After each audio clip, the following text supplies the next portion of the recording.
Assalamualaikum warahmatullahi wabarakatuh. Tepangkeun nami abdi Bayu Mukti di kelas 10 TKR hiji bade ngaetakeun sajak.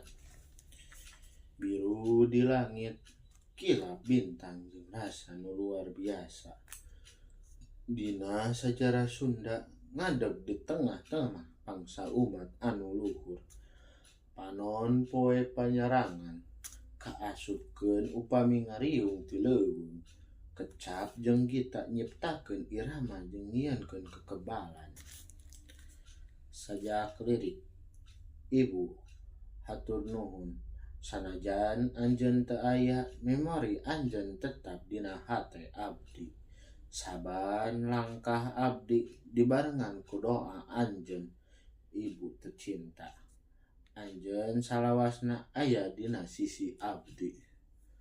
Atur nuhun ka sadayana. Wassalamualaikum warahmatullahi wabarakatuh.